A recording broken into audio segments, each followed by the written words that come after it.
Hi everyone. As most of you can see on the discussion board, my name is Taylor Jones. For my lesson plan, I chose Christmas time around the world because as most of us view Christmas as a time to gather with family, maybe for some to take part in religious events, we don't really recognize what happens around the world during Christmas, so I thought that this would be a perfect time to teach some of these students about Christmas time around the world. So I chose 4th grade because I feel like they are mature enough to understand the objectives I'm asking of them, and I feel like not only will they understand the information to complete this lesson successfully, but I also feel like they will be able to retain the information for later on down the road. So my objective includes that the students will be able to recognize the key differences among 5 different locations and how they celebrate the Christmas holiday. The way that the students will be able to show that they have completely understood what I'm asking of them is the students will display their overall understanding by using creative illustrations and projects. So these projects could include maybe a 3D replica of something that they thought was important in a specific country. It could include an illustration of differences in each country, or it could even just be a compare and contrast graph with illustrations surrounding it. For materials, I used anything that I feel like the students would need in order to successfully complete this lesson, including construction paper, scissors, tape, a ruler, markers, colored pencils, crayons, and later on, if they think they need more, we can always add to them. These aren't necessarily hard materials to find, and so I thought that these are ones we could just include. And then I also included handouts and worksheets that describe how Christmas is celebrated around the world. This general information I thought would help the students just better identify the differences, and it would give them more to go off of when they decide to create their illustration. So for timing, I thought that the best way to do this was to start the lesson 2 weeks before the last day of school, just depending on when students get out, because at this point in most schools, teachers are trying to find ways to keep the students in tune because they're so giddy to get out of school. And so I thought a Christmas project would be perfect for this time of year.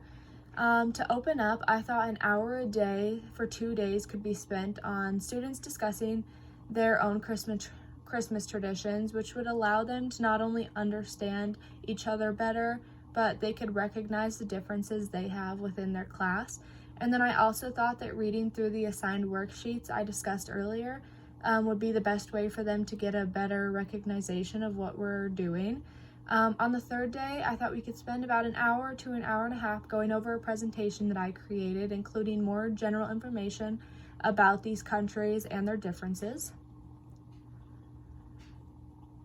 After this, I thought for the next 5 days we could give the students an hour a day to focus on their projects. I thought that this was enough time to make sure that the students aren't rushing through them, but yet they still have enough time to ask questions and hold discussions within the class, not including the teacher even, just so that they can expand their knowledge. The last 2 days we could spend having each student present their project or illustration. Their classmates would be able to ask them questions, and it would also, I feel like an hour and a half a day would open up that time gap, just depending on how many students you have in your class at a time. That can always be changed. So for sequencing, I thought I could open up with asking the students about how they celebrate Christmas and if they do anything out of the ordinary. This would be a better way for them to familiarize themselves with this lesson and just become involved. After that, I thought that I could introduce the lesson and explain some of the key objectives that I was asking of them, just so that they could plan for what was expected and that they'd have a better idea starting off.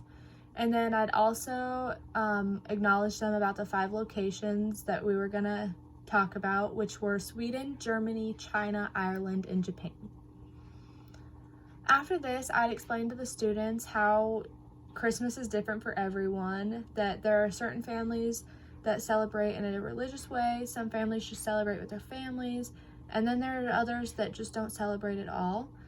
And then I could hand out worksheets that explain the key differences among each country and how they celebrate Christmas.